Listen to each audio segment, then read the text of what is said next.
Thank you everyone for coming this morning. Today we will be talking about how you can improve some of your marketing data intelligence, and then how you can actually use some of these opportunities as different ways to unlock the power of Google Cloud using some different things around data migrations. So my name is Jason Davenport. I am a developer advocate here at Google. So I have the opportunity and fun to work with many different developers across all of our different customers and communities, doing things like building migration stories, working on marketing data intelligence, and all those fun things with that. I am joined by Dupes over here, who will be coming on in a minute. Dupes is the Chief Technology Officer at one of our, partners and customers, Supermetrics, and so we'll be getting into their use case just here in a little bit. All right. Most companies, when they're looking to do things like migrations or really unlock the innovation and value of their data, using things like generative AI, there's this opportunity that presents itself in terms of using platforms that are fully scalable. But what we have to do is make sure that when we're migrating to these, that we're doing it in a way that's both cost-effective and actually helps us unlock that innovation and scale. In most of the cases, when we're doing these sorts of things, what we're trying to really do is move past some of these different complexities and into a space where we can actually build innovation and change for our organization. So with all of these different things in mind, as we're thinking about how do migrations unlock the value of things like marketing data, if we think about things like in old platforms or traditional systems where we can't scale or where our data isn't fresh or in real time, these are really the reasons or the impetuses why we think about how we can do migrations, but also do it in a way that's effective and cost-effective for that. So I think one of the things that we've obviously been working on a lot here at Google is how do we actually help organizations do these sorts of things effectively, but also make sure that they can modernize and innovate very quickly into the stack for their use cases. And one of the ways that we do a lot of that is actually using BigQuery, which is obviously our big data platform, but is really driven to be an innovative product in terms of helping your innovation as a customer or as a developer on Google. And with that, just a couple of stats I think are fun.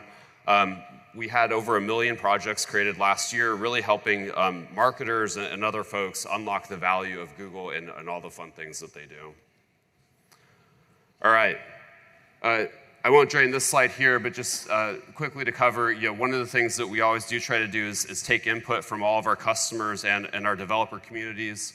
And many of the things here are as a direct result of things that we heard from you in terms of, I have data in another cloud, or I have unstructured data, or I need to share data with all my customers. What we've done here then is we take that input and we build these into products or feature sets to really help you do more with your data and to unlock the value of that data, whether that's commercially, whether that's via new products or new offerings that then you can share with your customers.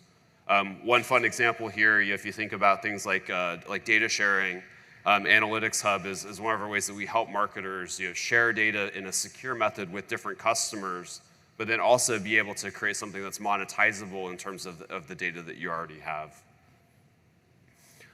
All right, so when we talk about all these fun things, right, we come to how do we actually migrate and what are the different ways to do that and do it at scale and effectively.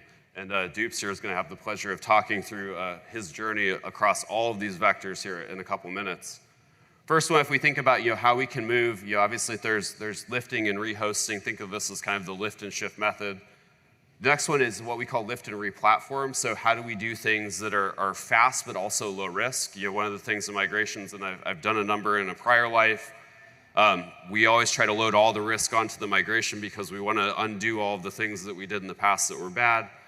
How do we take an approach where we can actually get it done effectively, but then replatform once we get over to that? And then last is modernization. So think of that as how am I just building from scratch on Google and maybe tearing down what I have existing for that. And a couple of things that we've done in order to really make your data migrations and kind of that data story more successful. First one is we've introduced some jumpstart solutions around EDW modernization. So what this really means is that we're building tools to help you migrate faster and kind of bring our expertise as Google and working with a number of different organizations in order to make that more successful and to really make sure that you get off on a great foot with Google. Because we want to make sure that day one, you're having a great experience with our platform. Migrations are always painful. How do we make that the least painful experience for you in it? And another way that we make sure that we have these things there in the solution is how do we really bring things like automation and expertise to you as companies who are migrating over and maybe doing new marketing things. So with that in mind, one of the pieces here that I'll quickly talk through is how do we actually provide you more migration services. So in this case, for BigQuery, and we have a number of things for other products in the data space if you're looking to move maybe a database. But for BigQuery, one of the things that we now do is actually provide you SQL translation and soon to be even more advanced in terms of understanding SQL-based intent to translate over to new BigQuery code. And this is really based on input both from you and from some of our partners that, fine, we can do the data transfer, but it's all of that code that I built up, hundreds of thousands of lines of SQL other places. That's what takes me the time and actually loads down my migration with risk. So Google, how can you help us with this? Well, that is why we've spent a lot of time and some acquisitions to help make that process as painless as possible and to help you, obviously get over and then start to do the fun things as fast as possible with Google. Here you can see a quick thing in action. I highlighted on the left here, if you're looking at the screen, all the different things that we actually do offer as a part of some of our services as well. And these are just things, if you think about how do we help de-risk, are some cool things that we do. And then the other thing here that I will quickly call out, one of the things that we always hear is dialects are very important in SQL. Everyone says that they're ANSI SQL. No one is actually ANSI SQL. So we try to make it easy to actually do the ANSI SQL conversions across all the platforms for you. All right, other one, obviously data transfer. I think here, if you think about migrations, the first time transfer is always easy. It's the incremental transfers that are hard. We have tools that help you automate those processes. And then last but not least, if we come to it, really what we want to talk about here and what we'll get into is, how do I then have those opportunities to actually do the cool things in Google, right? So how do I use Google's best-in-class security? How am I able to actually bring all that AI together now? How do I use generative AI in BigQuery and all the fun things with it? And then ultimately get to a point where we can start to build those insights and optimizations on top of it. All right, fun things and Google overviews. But what I wanted to spend time here with and have Dupes come on is talking about Supermetrics and how their essentially cloud journey has worked, and then how they're doing more with Google Cloud in terms of building their own marketing intelligence on top of it. So with that, Dupes, I'll let you take it away. Fantastic. Welcome to the only presentation without AI in the title. So how boring is that? Are you going to run out to the door now? I really should have put AI in the title. We were talking about having like a very dangerous shot game yesterday during the keynote. If you heard AI, you took a shot. I think we'd all been dead. But anyway, my name is Dupes, and I'm very happy to have you here this morning. I know you're all very, very tired from last night's partying, right? Before I get started, just a show of hands, because I want to tailor the presentation to you, because there's nothing worse than coming to a presentation at 9 in the morning and you're like, oh my God, I don't care about any of this stuff. So who has actually done a migration to GCP or any other cloud? Who loved it? Ooh, there's some people who loved it. That's fantastic. Who would do everything different if they had their time back? Yeah. I'm going to go through, first of all, what Supermetrics does, because I think that's really important to get an idea of who we are. And I think it gives you an idea of what we call our marketing intelligence cloud. So Supermetrics, all that AI stuff, you kind of need data. And we're one of the companies that helps you get that data to where you're going to actually put it into your Gen AI stack now. But in the past, it could be just, I don't know, some reports, boring AI. So we connect to about 120 different data sources or more. And from that, you're going to transfer it through us to wherever you need it. So if in Google, that's Google BigQuery, Looker Studio, Google Sheets. But along the way, you get to transform that, clean it all up. You own that data. And we want you to derive insights even as you're getting it through. And of course, finally, we want you to act on that data. That's really what Supermetrics really is there for. We want to make your marketing much more efficient. And our CEO and founder, co-CEO and founder, when he started this, he was trying to solve one very simple problem. He was trying to stop cut and pasting data into Google Sheets. Well, nowadays, we transfer about 15% of the global advertising spend, digital advertising spend, which is a lot. And we have a lot of big customers who use us, and some of the logos are there, but we also have small customers as well. Is anyone actually a customer of Supermetrics by any chance? Woohoo! Hey, come see me afterwards. I don't have any swag though, because I couldn't find any on the way here, but never mind. But you get to talk to us. Anyway, so this is what we do. And again, this seems like a really simple problem. We get data from one place, we put data into another, but it doesn't scale that way. So we are 1 billion customer requests and growing. These are not like for like, and it can change all the time. 135 plus billion data source requests emanating from those single customer requests that come in. And this results in us transforming the data to about 200 billion rows of data in any given month. So that's kind of small. It's fun and enjoyable. So we came to a point in our existence, and I will explain why. And I am standing here as the guy who's talking about this, but in reality, this took our entire company in the end to do. Transformations and migrations are not one person.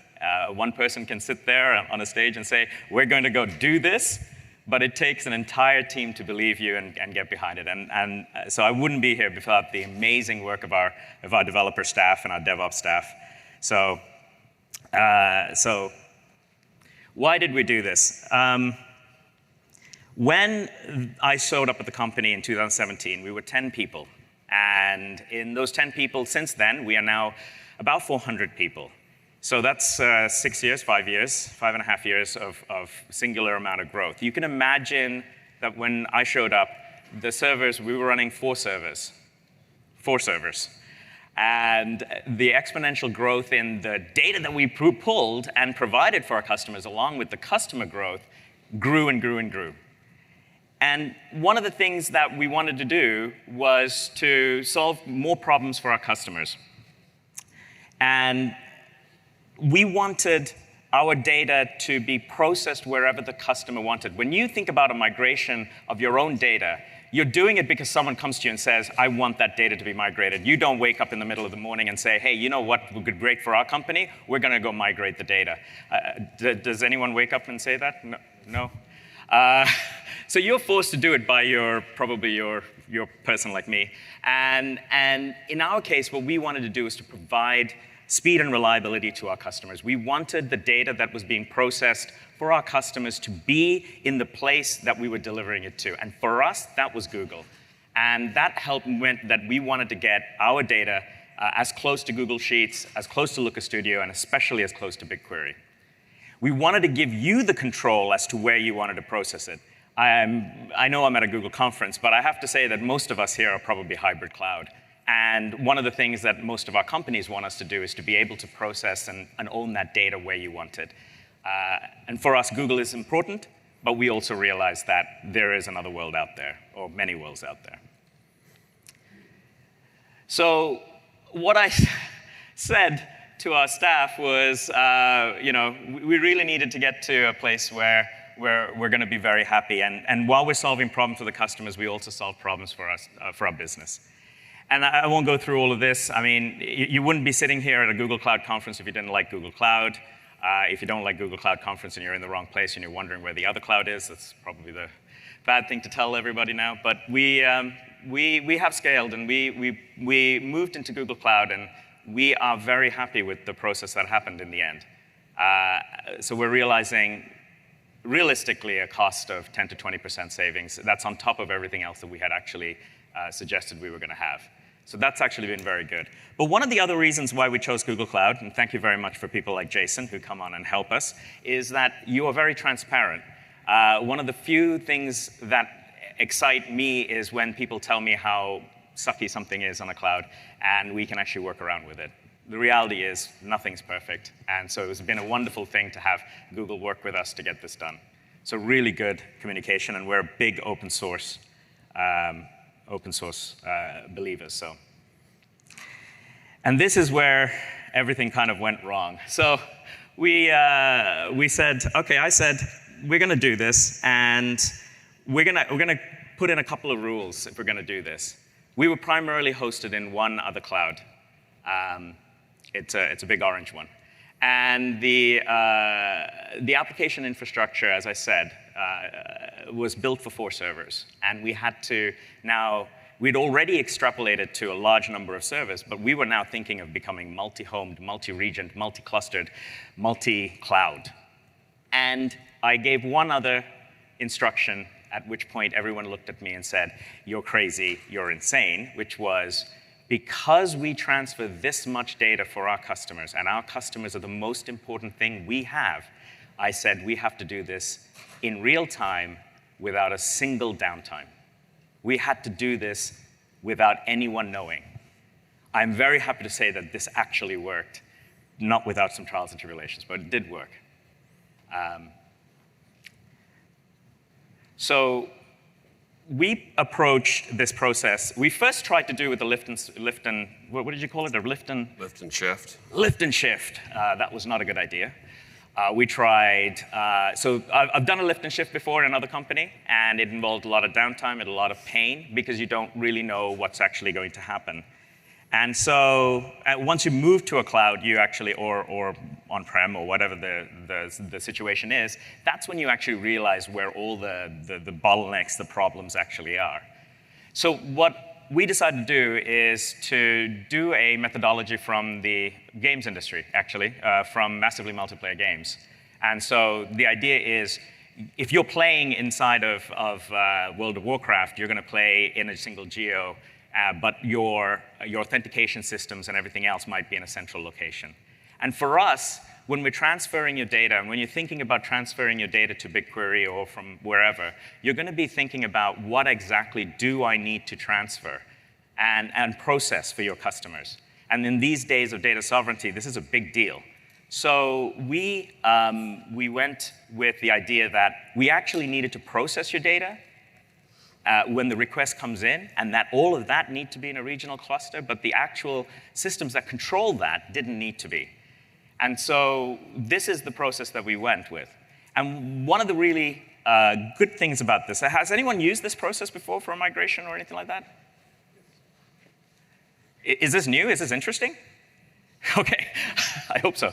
And I'll explain what we did, and this can be applied to almost any database migration and any application migration. And we do this now for all of our changes to our systems, actually. We use this kind of methodology to do it, and it works remarkably well. It does, however, require a lot of planning. And so what it actually gives you is the ability to have complete data control of where everything is actually going to be. So you know where a query is going to be processed. You know exactly what kind of data is going to be given. But the application needs to understand and how to communicate with each cluster. Who is actually going to do the processing? How is it actually going to be done? What databases does it need to hit? And once you actually get it done, you actually have incredible outage resilience. Because in real time now, today, we can actually move a customer from GCP to another cloud, GCP in Europe to GCP in US, or whichever. Or if a customer really wants their own cloud, we can actually do that as well. And because of that, of course, we get much better testing. So this is the process by which we went to do this. So if you want to think about data and data migrations, one of the ways I love analogies, and I love thinking about things in real-world terms. So if you're actually looking at data and data flowing into the hands of your customers, if you can imagine a river flowing all the way, like a big river, and then suddenly you get a huge rainstorm or a hurricane, and there's a flood surge. And one of the ways that you can actually prevent the flood from destroying you is to actually create a bypass for the river, a floodway. And by doing that, you can actually take some of the water and transfer it around. So that's basically a data migration. Now, if you take that simple analogy and you said, OK, what I'm going to do is I'm going to do a lift and, what did you call it again? Lift and shift. Lift and break. If you transfer the whole river over to a floodway, and you've never done that before, chances are good you're going to find places in that river where it's just going to blow the banks, because you've never done that before. And one of the most amazing things of doing this kind of process, where you are able to control the sluice gate of the water transfer, of the transfer of the data, if you have, let's say, multiple BigQuery tables and you're writing a few things and then writing many things, or a MySQL database or a Postgres, or any of these things, you can actually fix those indexes, fix those problems as you go through, fix the cost. And so we had to overcome many problems in doing this, and one of them was we had to get out of our own problems of technology debt that we had actually created and put ourselves into. We had to adopt microservices in a way that we could allow for those sluice gates to happen, to actually move the data to the right places as we needed to. And then we also needed consistency. And this is where we discovered that clouds are not equal, no matter what anyone would like to tell you. Google or any of the other clouds will tell you our database scales X, and it really does. But it does not scale X exactly the same as X in the other cloud. There may be IOPS that are different, there may be other things that are different. And one of the ways that we had to actually deal with this situation was, and moving to GCP, was actually to use a vendor by the name of Ivan, who helped us actually put the databases in a way. We can now today turn our databases within a few seconds where our entire primary database will switch a cloud. That's a really amazing thing for us to be able to do. As a DevOps person, as a CTO who's worried about their customers and what happens, I can basically say, hey, it's OK. We can actually do this today. It's great. My CEOs are very happy about this, I hope. They're sitting there somewhere. So, and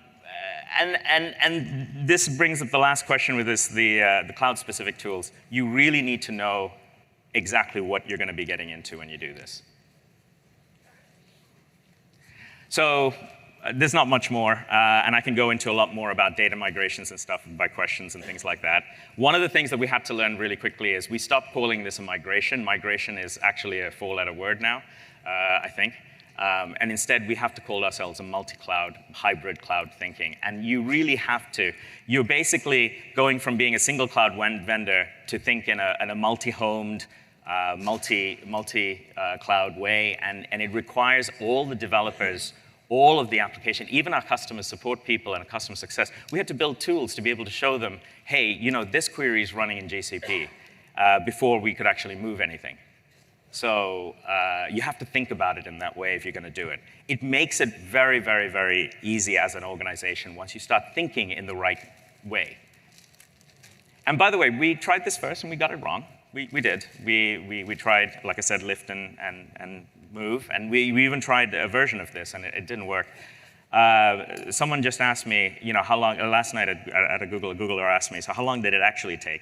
And I know our Google reps were wondering exactly when it was going to happen, but when it did, it happened really fast.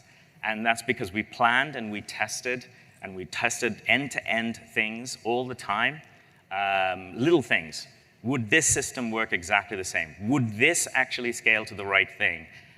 Let's move a dummy data, dummy customer, anything like that. And it took a while for us to get all the little things done. So we did a lot of end-to-end testing. But so that was about 1.5 years of planning, testing, getting Ivan ready and all of the other things ready. And then I'm pleased to say that we started in March, and we are over 60% of our traffic is now over to GCP. And I don't think a single customer has known that we've actually done that, which is fantastic.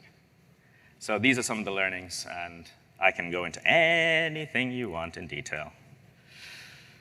So yes, it was a lot harder in planning and a lot easier in execution than we managed, and the end result exceeds our expectations. Well, thank you everyone for coming here on first session of the morning, and hope you all have a great rest of your Wednesday here at Next. For all of the fun sessions and things out, please stop by the Hive and the expo booth too to see all the fun things there.